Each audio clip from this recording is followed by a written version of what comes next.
Hey, hello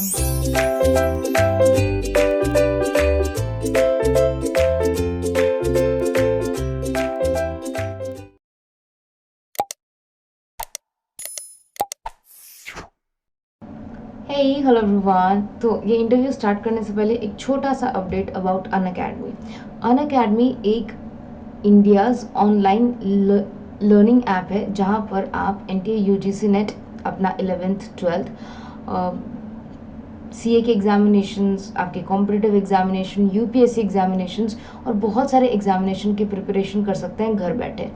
अगर आप चाहते हैं कि आप अनअकैडमी ऐप डाउनलोड करें, ये एग्जैक्टली वो ऐप है जो आपको डाउनलोड करना है। और अगर आप N T A U G C NET category में पढ़ना चाहते हैं तो ये मेरा प्रोफाइल है, आप इसे फॉलो कर सकते हैं। अब there are various special classes free of cost classes होती हैं। सारे एजुकेटर्स अनअकैडमी पे स्पेशल क्लासेस लेते हैं।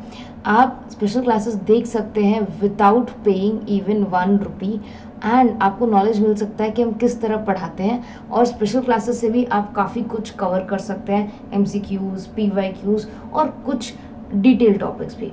बट अगर आपको ये चाहिए कि आपको स्टेप बाय स्टेप बताया जाए कि भाई किस तरह से प्रिपरेशन करें, किस तरह से स्ट्रैटेजी बनाएं, और पेपर 1 और पेपर 2 का पूरा सिलेबस चाहिए with notes, M C Qs, P Y Qs systemized तरीके से, then you have to join plus, because plus is the best platform to start your preparation for any competitive exams. Plus की prices अगर आपको पता करनी है तो आपकी स्क्रीन पे है।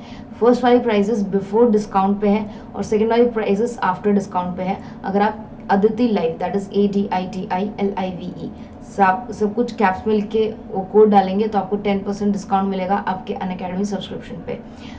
और जो भी ये इंटरव्यू है, यहाँ पर ये जो स्टूडेंट्स हैं ये मेरे अनअकैडमी के स्टूडेंट्स हैं जिन्होंने क्लियर किया है नेट, JRF, और कुछ बच्चों ने तो ऑल इंडिया रैंक भी हासिल किया है। सो आप उनकी स्ट्रैटेजी सुन सकते हैं।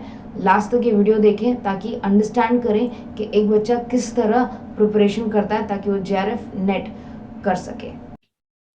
Hello everyone, so we are here for another interview of Medha, because we had one interview with Asha and this is the second interview, and we'll have a lot of interviews further.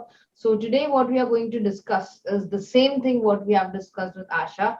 The introduction of Medha, will listen to her, what she is and what is her background, और उन्होंने किस तरह से अपनी net की journey पूरी की है। Then how did she clear her net exams?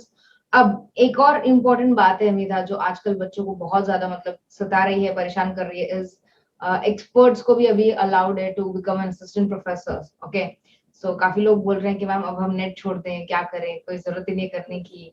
और finally, how Unacademy helped you to achieve this particular goal. So this would be our entire objective of this session. And before starting this, let me give you a brief intro of Medha. Medha is one of my students on NDA UGC Net category on Unacademy. She was a regular learner and we had a great interactions at times. So I personally know her because there are many students I personally know. मतलब मैं उनके घर कभी नहीं गई, मैं physically कभी नहीं मिली, but they were regular to my class. I know that अगर ये पर्सन नहीं आया है तो पक्का कुछ ना कुछ प्रॉब्लम है। So Medha is one of that students. So yes, first of all welcome Medha to our channel. Yes, ma'am. Hello. Hello, everyone. And Medha, first of all can you introduce yourself? आप अपने बारे में जो भी आपको लगे आप बता सकते हैं, जो हेल्प करेगा स्टूडेंट्स को अंडरस्टैंड करने में, आपसे रिलेट करने में, like how the right now student जो नेट दे रहे हैं, जो सोच रहे हैं कि हम ही अकेले हैं, हमारे साथ ये ऐसा स्ट्रगल हो रहा है, they will understand your point of view also. Okay. So first, I'm introducing myself. First, my name is Medha Valavalkar. I'm from Mumbai. I completed my MCom in the banking and finance in the year 2020. After that, I cleared Maharashtra set in the year 2020 itself. Then now I cleared NTUGC net in the category of commerce with a percentile of 95.83. Okay, and now I'm also pursuing for the PG diploma in the financial management. और जब मैं मेरा exam दे रही थी, that time I was a working person, so I simultaneously handle both my study as well as my work. So what are you working like? I was in the corporate company. Actually, this was my second attempt for this examination. When I started for preparing this exam, मैंने MCom की second year में start किया था, तो तब मेरे MCom के studies भी चल रहे थे और simultaneously I got the idea about कि ओके एक नेट जेआरएफ का एग्जाम होता है which exam will helpful to be an assistant professor और द रिसर्चर. सो मैंने साइमल्टेनियसली उसकी भी पढ़ाई स्टार्ट की थी, लेकिन क्या हुआ था ड्यू टू कोरोना हमारा थोड़ा एमकॉम का जो एग्जाम का शेड्यूल था वो इधर उधर हो गया था. सो मुझे थोड़ा टाइम मिला था कि ओके मैं नेट की प्रिपरेशन स्टार्ट करूं, and then I got to know about you through the learning to learn. मतलब यूट्यूब चैनल से मुझे पता था कि ओके एक एजुकेटर है अदिति विनोद आर्या और वो एनटीयू से नेट कैटेगरी में पढ़ाती है. तो वहां से मैंने थोड़ा सा मतलब एग्जाम के बारे में देखा कि क्या कैसे प्रिपरेशन होती है, सिलेबस क्या है, हम कैसे स्ट्रैटेजाइज कर सकते हैं. तो वहां से मुझे समझा कि okay paper tools we are almost familiar with that, like जो हमने 11th से हमारे मास्टर्स तक जो पढ़ा है वो सारी चीजें यहाँ पे कवर होती है. So that was not a issue. अब ये था कि पेपर वन जो टोटली हमारे लिए अलग था, मतलब वो हमने कहीं पढ़ा नहीं है एग्जैक्टली, जैसे टीचिंग एप्टीट्यूड है, रिसर्च एप्टीट्यूड है, कम्युनिकेशन है, ये इजी यूनिट है बट हमने कहीं पढ़े नहीं हमारे कॉलेजेस में या फिर किसी और कोर्स में.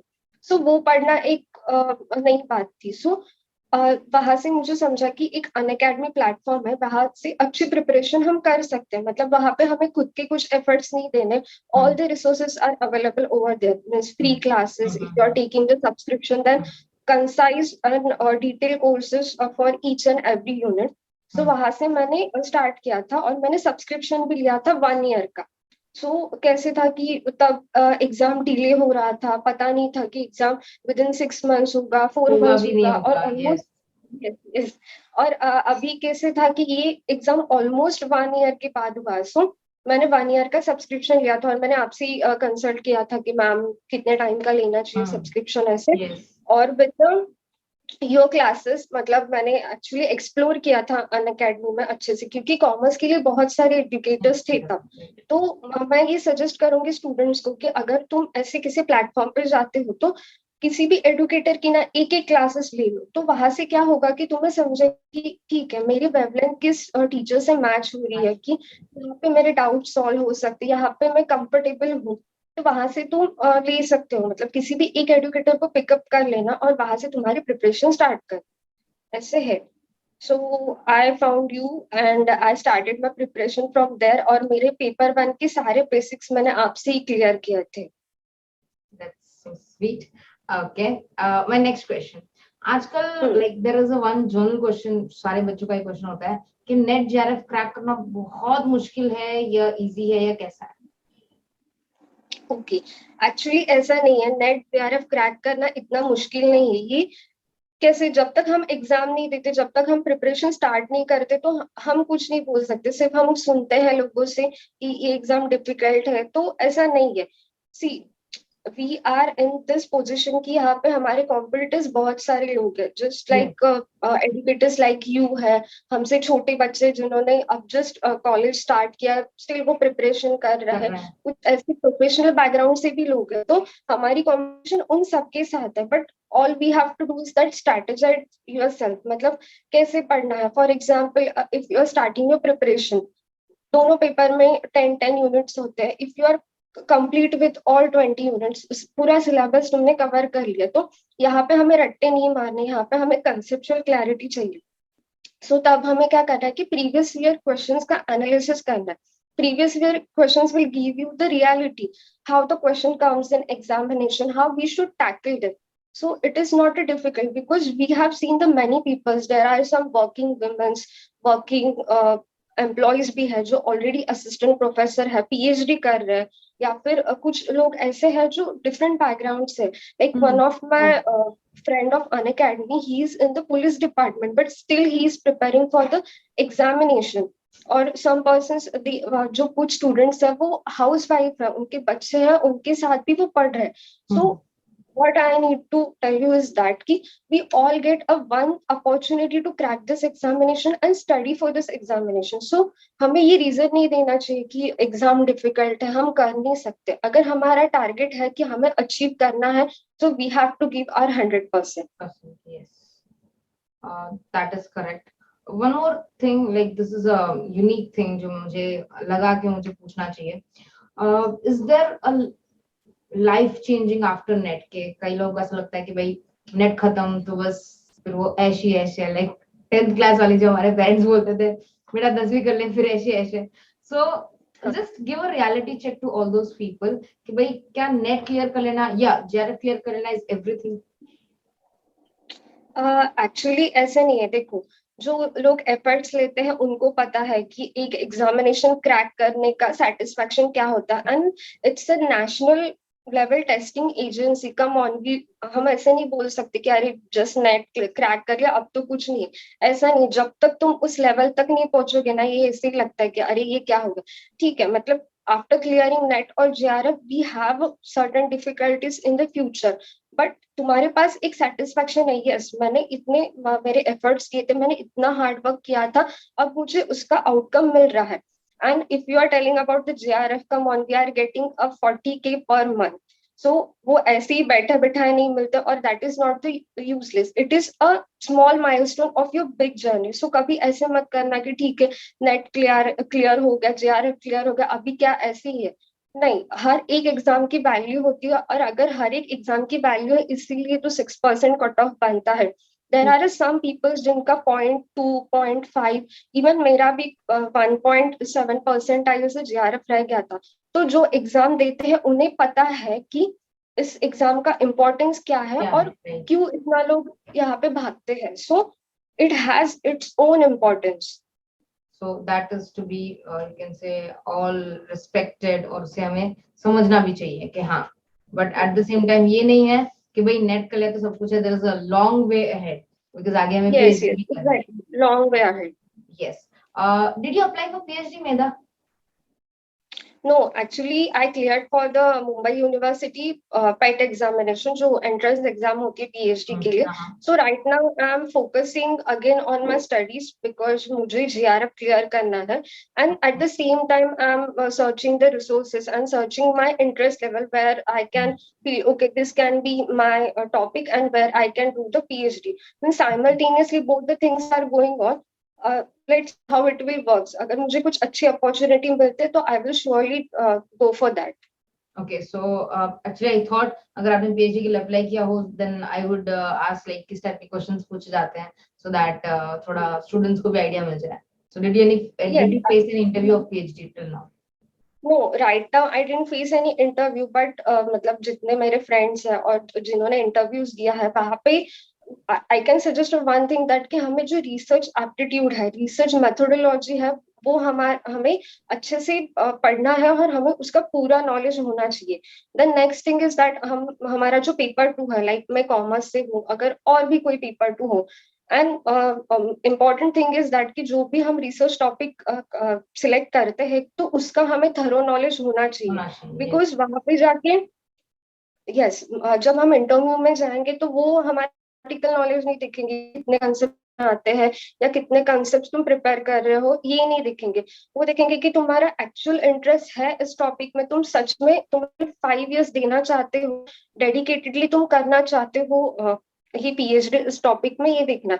सो if you are finding any kind of the topic ना, do detail study, read more and more research papers on Papers. that or the Yes. review of the literature. Yes. That's great. Okay. So last question for today because I wanted to keep it crisp, clean and short. मतलब मुझे ऐसा 1-1.5 घंटे का पूरा session नहीं करना था. But yes, I Yes. just wanted to have a good introduction and interaction with the students ताकि बाकी सारे स्टूडेंट्स को पता चले कि उन्होंने कितनी मेहनत की है ये पर्टिकुलर पोजीशन पे आने के लिए. So one particular question is, मेरा, this is my personal opinion. I might be wrong, I might be right. But मैं मानती हूँ कि हर एक बच्चे की, हर एक स्टूडेंट की अपनी स्ट्रैटेजी होती है. You can not copy the entire same strategy. बहुत मुश्किल होता Yes. है मिमिक करना, बट हाँ कर भी सकते हो. ऐसा मतलब इम्पॉसिबल नहीं है बट मुश्किल बहुत है. बट हाँ अगर अपने नीड के हिसाब से, अपने टाइम के हिसाब से, अपने सिचुएशन के हिसाब से आप स्ट्रैटेजी फ्रेम करते हो तो that is better. This is what I feel. So what do you Yes. Think, अगर आप स्ट्रैटेजी को भी साइड में रखें कि स्ट्रैटेजी तो सब लोग फॉलो नहीं कर पाएंगे, but any tips from your side कि अगर बच्चे ये फॉलो करें मैम, या बच्चे ये करें, या मैं होती तो ये करती, so that would help me. Just suggest something so that everybody watching this video or watching this recorded video, of course it will be a recorded video, they'll understand the depth of this particular exam and they will know the right way to prepare. Okay so first मैं ये कहूंगी कि देखो यहाँ पे जितने सारे students हैं हम हर एक की सक्सेस स्टोरी देखते हैं, हर एक की स्ट्रैटेजी सुनते हैं, but you are the only one कि तुम्हें पता है कि तुम्हारे वीकनेसेस क्या है, तुम्हारी स्ट्रेंथ क्या है. सो फर्स्ट वो आइडेंटिफाई करो कि okay I am good in the theoretical subjects, तो मुझे फोकस करना है प्रैक्टिकल पे. If we I am good in the practical तो मुझे फोकस करना है थियोरी पे. किसी और की स्ट्रैटेजी ब्लाइंडली फॉलो मत करो. First I would suggest that ऐसे रिसोर्सेज ढूंढो जहां से तुम अच्छे से पढ़ सकते हो. रिसोर्सेज मिलने के बाद ना means you are on any platform, अगर ऑफलाइन पढ़ रहे हो ऑनलाइन पढ़ रहे हो, जिस भी एजुकेटर को तुम फॉलो कर रहे हो, like I follow you and Shiva sir. So that time मेरा ऐसे ही था कि ओके ये दो एडुकेटर्स है जो मुझे हेल्प कर सकते कि मेरा पूरा प्रिपरेशन यहाँ पे हो जाएगा. तो वहां पे ना एक ट्रस्ट भी बनना चाहिए जो हमें पढ़ा रहा है, जहां से हम पढ़ रहे हैं. क्योंकि अगर हम ऐसे बोलेंगे कि ओके ये एडुकेटर हमें पढ़ा रहा है लेकिन विश्वास नहीं कि ये कंसेप्ट आएंगे एग्जाम में या नहीं, तो यहाँ पे वो नहीं चलता. तो कोई भी बुक रेफर कर रहे हो, कोई भी स्टडी मटेरियल रेफर कर रहे हो, तो वहां पे अपना 100% दो कि यहाँ से पढ़ना और दिस इज सफिशिएंट, क्योंकि हम सारी चीजें नहीं पढ़ सकते. फिर उसके बाद ये है कि हमारा जो सिलेबस है वो बहुत वास्ट है. ठीक है, तो सिलेबस का एनालिसिस करो कि कौन से टॉपिक एग्जाम में पूछे जाते हैं, कौन से टॉपिक हम थोड़े मतलब कम पढ़ सकते हैं, साइड में रख सकते हैं, करंट ट्रेंड क्या है एग्जाम में, कौन से क्वेश्चंस पूछे जाते हैं. And another thing is that if you are good in MR and तो वो तो तुम्हारे प्लस पॉइंट्स है ही. अगर नहीं अच्छे हो उसमें तो तुम डेली प्रैक्टिस कर सकते हो. डेली कोई भी एमआर के 5 क्वेश्चंस उठा लो, पीआई का क्वेश्चंस उठा लो. जब भी तुम्हें बोर हो रहा है कि नहीं अब मैंने बहुत पढ़ लिया, अब थोड़ा सा ब्रेक लेना, तो उस टाइम में ना ऐसे प्रैक्टिकल चीजें सॉल्व करो. सो कैसे ब्रेन अपना अच्छे से काम करने लगता है. और आरसी है रीडिंग कॉम्प्रिहेंशन, वहां पे तो हमें लिटरली फ्री मार्क्स मिलता है. और आजकल तो ये बेनिफिट है कि रीडिंग कॉम्प्रिहेंशन पेपर 2 में भी पूछा जाता है. तो वहां पे ना थोड़ी अपनी रीडिंग हैबिट अच्छे से बना लो कि ओके मेरा कंसंट्रेशन है, मैं रीडिंग कॉम्प्रिहेंशन अच्छे से पढ़ सकती हूँ. एंड वन मोर थिंग मुझे एक अच्छी लगी थी मैम, आपने ना आईसीटी के एब्रीवेशंस की एक पूरी शीट दी थी हमें. तो मैंने क्या किया था, वो डेली ना 5 एब्रीवेशंस में याद करती थी. मतलब पहले थोड़ा सा मेमोराइज करना है, फिर ऐसा बिना देख के लिखती थी. और ऐसे मेरे लिटरली विद इन 2 मंथ्स कुछ ऐसे 100 एब्रीवेशंस बन गए थे और वो अच्छे से याद थे. सो ऐसी कुछ ट्रिक्स यूज करो जहाँ पे तुम्हें ऐसे लगता है कि अरे इसको बहुत मेमोराइज करना पड़ता है.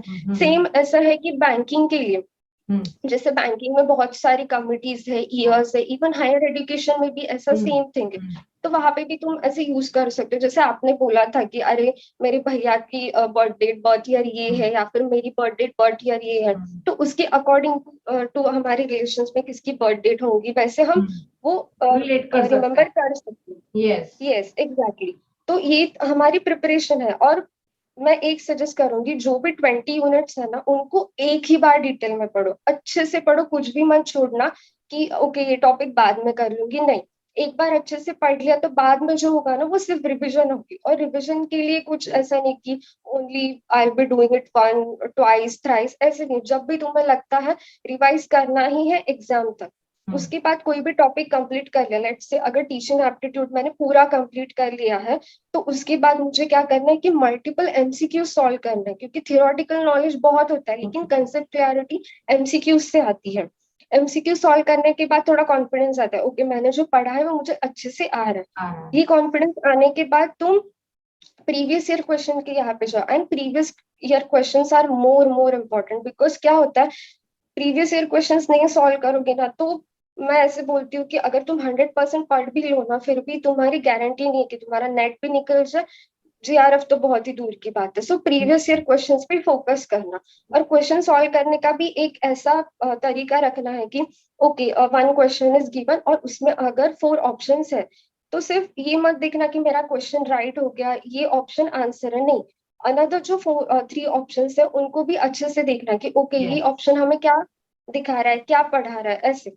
So that on that options you will get a more and more learning points. You can make a separate charts over there. Like I used to follow Shiva's sir. His strategy was that ki, each and every question and each and every option you have to make a single liner note. So मैंने वो भी किया था. सो वहां से ना तुम्हारा knowledge gain होता है। Then next thing is that, ठीक है प्रीवियस ईयर क्वेश्चन तक हम लोग अच्छे से पहुंच गए, अभी हमारे कंसेप्ट अच्छे हैं, then you have to go for the mock test. And mock test बहुत सारे मिल जाएंगे, like if you are a paid learner on the Unacademy, weekly basis पे बहुत सारे मॉक टेस्ट होते हैं। And mock test giving that doesn't mean ki how we are scoring good and how we are getting more marks than our friends, ऐसा बिल्कुल नहीं है। We are not a school going student, so हम ऐसे नहीं compare कर सकते कि अरे मुझे अच्छे मार्क्स मिल रहे हैं, no, not like that. Mock test में भी बहुत सारी ऐसे पॉइंट्स होते हैं कि जहाँ पे हम लोग मतलब न्यू लर्निंग पॉइंट्स को गेन कर सकते हैं कि ठीक है ये कुछ कंसेप्ट न्यू आया था इस मॉक टेस्ट में, तो मुझे इस पे फोकस करना है। और कभी कभी क्या हो जाता है मैम कि कुछ क्वेश्चंस ना totally out of the box रहते हैं, मतलब एनटीए का पैटर्न चेंज हो रहा है। So that type of questions आप क्या कर सकते हो कि जब आप मॉक टेस्ट दोगे, आपने अगर क्वालिटी गेस यूज किया ना उस क्वेश्चन में, तो जब मॉक टेस्ट खत्म हो जाएगा, आप जब सेल्फ एनालिसिस करोगे ना, तो ये बात याद रखना कि मैंने उस क्वेश्चन के लिए कौन सा गेस वर्क यूज किया था, वो क्वेश्चन सॉल्व करते टाइम कौन सी स्ट्रैटेजी मेरे माइंड में चल रही थी, और वो नोट डाउन करके रखना। अगर बाई चांस सेम कंसेप्ट हमारे एग्जाम में आ जाता है, तो हमें वो क्लिक हो जाता है कि ओके ये मैंने कुछ एप्लीकेशन किया था उस क्वेश्चन में, तो ये भी मैं यहाँ अप्लाई कर सकती हूँ, ऐसा है। Yes yes. और इनिशियली अगर means we are not able to sit continuously 3 hours in the beginning itself, तो आप वहां पे क्या कर सकते हो कि पेपर 1 का मॉक टेस्ट दे दो 1 आवर के लिए, फिर आफ्टर मतलब कुछ टाइम के बाद तुम 2 आवर्स के लिए पेपर 2 का मॉक टेस्ट दे सकते हो। ऐसे करो, मतलब इनिशियली बर्डन लेने की जरूरत नहीं है, थोड़ा स्लोली स्लोली अपना लेवल अप करते जाओ, तो ये अच्छा रहेगा, ऐसा है। And one last thing I would like to suggest is that कि अभी मतलब इस टाइम इस अटेम्प्ट में बहुत सारे टेक्निकल इश्यूज हुए थे एग्जाम में, because there are a very brilliant students who scored good marks in their mock test, but कुछ उनके टेक्निकल इश्यूज थे ना, इसके लिए उनके क्वेश्चंस नहीं अटेम्प्ट हुए, सेम नहीं हुए। तो वहां पे क्या करो, जब भी तुम एग्जाम हॉल में जाओगे ना, just we all get prepared for, okay, I have to sit for the 3 hours and I have to give exam with the full concentration, यहाँ तक हम लोग का माइंड प्रिपेयर रहता है। अगर सडनली ऐसी कोई चीज आ जाती है, टेक्निकल इश्यू हो या any kind of the consequences, तो हम डर जाते हैं वहां पे। So in that case I would like to suggest is that please confident रहना, क्योंकि 10 आवर का टेक्निकल ग्लिच ना तुम्हारा पूरा 3 आवर्स छीन लेगा, and that 3 hours means you are almost 6 months और द 1 year प्रिपरेशन। सो कुछ भी हो जाता है, ऐसे सर्कमस्टेंसेस आते हैं, तो कीप योर काम माइंड, ओके। ज्यादा से ज्यादा क्या होगा कि एक क्वेश्चन 2 क्वेश्चन रॉन्ग हो जाएगी, लेकिन उस वहां पे अगर तुमने कंसंट्रेशन खो दिया ना, that will hamper your whole examination, तो ये मत करना, ऐसा है। और इस बार ज्यादा ही हुआ था, आई थिंक कुछ के स्क्रीन फ्रोज हो गए थे, कुछ के माउस काम करने बंद कर गए थे, कुछ के स्क्रीन पूरे ब्लैंक ही चले गए थे, मैंने ये भी सुना था। Exactly exactly. यस, तो वो चीजें हमारे हाथ में नहीं, लेकिन हम हमारा माइंड तो प्रिपेयर कर सकते कि ओके कुछ भी हो जाए, मुझे अच्छे से पेपर देना है, that is in our hand, so we can do that thing. Yes, so I think that's it, like this was the main concept. और हाँ, एक और क्वेश्चन, आजकल जैसे बोल रहे हैं कि भाई जो एक्सपर्ट्स हैं, ठीक है, they will also get the opportunity to become professors, assistant professors, ठीक है। उसके बाद बच्चों का एक मतलब इवन बच्चों का बहुत सारा मैसेजेस भी आए थे और कॉल्स भी आए थे कि मैम अब नेट करने की जरूरत नहीं है। Then I tried to explain them, और मैंने एक्सप्लेन भी किया कि अगर सपोज इंडस्ट्री का एक्सपीरियंस मांगते भी वो लोग, तो वो लोग ऐसा नहीं मांगे कि भाई 1 साल काम करके आया तो आ जाओ टीच कर लो, no, it's not like that, it would be something serious, okay? So what are your opinions on that? See now it is मतलब जस्ट एक न्यूज आई है, तो वो इम्प्लीमेंट कब होगा वो हमें भी पता नहीं है। सो ऐसे अनसर्टनिटीज को लेके हम लोग हमारा प्रिपरेशन नहीं छोड़ सकते। We have to prepare also, we have to keep ourselves on the track, because वो डिसीजन कब आएगा वहां पे भी कुछ मतलब हो सकते हैं चेंजेस, मे बी वो डिलेड हो जाए डिसीजन, या फिर वो उस पर्टिकुलर टाइम के लिए भी स्टॉप हो जाए। जैसे एक नोटिफिकेशन आई थी कि पीएचडी में मतलब सेंट्रल यूनिवर्सिटीज में अगर असिस्टेंट प्रोफेसर बनना है तो पीएचडी इज मैंडेटरी, बट अभी वो भी डिसीजन कुछ ईयर तक के लिए, like I may be, yes, 2023 तक के लिए वो थोड़ा सा पोस्टपोन हो गया. सो जी. There may be a chances कि ये भी डिसीजन है वो भी थोड़ा सा पोस्टपोन हो जाए. सो मुझे ऐसे लगता है if you are preparing for the examination you focus only examination. ये सब चीजों के बारे में मत सोचो बिकॉज कॉन्सिक्वेंसेस आते हैं. इससे क्या होगा, डिस्ट्रैक्शन होगी, जो पढ़ा है वो भूल जाओगे और बाद में रिग्रेट करने से अच्छा है कि अभी फोकस्ड माइंड रखो और अभी पढ़ना चालू करो. Because you choose this field, you know what you have to do. You have to be an assistant professor or you have to do PhD or being a research scholar. So फिर कोई reason नहीं रहता. Just करना है मतलब करना ही है, फिर कोई भी कॉन्सिक्वेंसेस हो. सो डीमोटिवेट मत करना. और अगर ऐसे कोई भी मतलब IMSc यूट्यूब चैनल है और कोई भी स्टूडेंट है या फिर कोई भी रिसोर्सेज में ऐसे फॉल्स इंफॉर्मेशन दे रहे हैं, just ignore them. You can just cross verify with the relevant sources. Like आप हो और कोई दूसरे एजुकेटर हो सकती है, हमारे कॉलेज के प्रोफेसर हो सकते हो हैं, सकता है, उनसे right. जस्ट क्रॉस वेरीफाई कर सकते हो. Yes. यस. और उनसे तुम गाइडेंस ले सकते हो कि मुझे क्या करना है, लेकिन छोड़ मत देना. This would be a wrong thing. अगर तुम इतना पढ़ के इतना एफर्ट्स लेके बीच में छोड़ रहे हो, so that would not be a good. ये Yes. मैं कह सकती हूँ. एंड इसी में एक और बात मुझे बोलनी थी मेधा, शायद आपको नहीं पता. लाइक अभी जो डिस्कशंस चल रहा है इसमें कुछ डिसीजन तो आया नहीं है अभी तक, Yes. बट डिस्कशंस उन्होंने ये बोला है that they will be increasing the post. तो जो नॉर्मल अपने Yes. जो PhD करके आते हैं उनकी पोस्ट तो रहेगी रहेगी. Mhm. This would be an extra post. तो अगर वो एक्स्ट्रा पोस्ट क्रिएट कर रहे हैं तो हमें वैसे भी कोई फर्क ही नहीं पड़ता. बिकॉज जिनको PhD के थ्रू अगर you are becoming a professor और एन एसोसिएट प्रोफेसर, वो तो वैसा ही रहेगा. Mhm. So it is not going to change. तो ये एक बात बहुत स्पेसिफिकली ध्यान रखने की जरूरत है कि जो एक्सपर्ट्स हैं Mhm. उनकी जो भी यू कैन से पोजीशंस है वो अलग तरीके से क्रिएट की जा रही है. सो आपकी हाँ. पोजीशंस में भी कॉम्प्रोमाइज नहीं होगी, ना कंपटीशन इंक्रीज Yes. होगा. बस जो चल रहा है वो ऐसे ही चलेगा. और जो भी हाँ. Information, as you said Medha, I do agree कि हर एक यूट्यूब वीडियो सही नहीं होता. टू बी वेरी फ्रैंक, ये भी यूट्यूब पे ही Exactly. जाने वाला है, मैं उसको ही Yes. कॉन्ट्रडिक्ट कर रही हूँ. बट एट द सेम हाँ. Time you have to understand who is speaking the truth and who is not. आपको थोड़ा सर्च करना पड़ेगा, थोड़ा मेहनत करना पड़ेगा, थोड़ा ढूंढना पड़ेगा. आप ऐसे अंधा विश्वास नहीं कर सकते किसी पे. That would be wrong. That I agree. Yes. Yes. Exactly. Okay. Okay. So it was really nice talking to you, Medha, and I think students को बहुत help मिलेगी so that they can prepare in a proper manner in the exam. And I wish you all the best for all your future plans जो भी आप सोच रहे हैं. If you want to become assistant professor or a PhD or whatever you want in life, I wish you get that. Yes. Thank you so much, ma'am, and thank you for giving me this opportunity so I can reach to the many learners who are preparing for this examination. Thank you so much. You're welcome. Yes.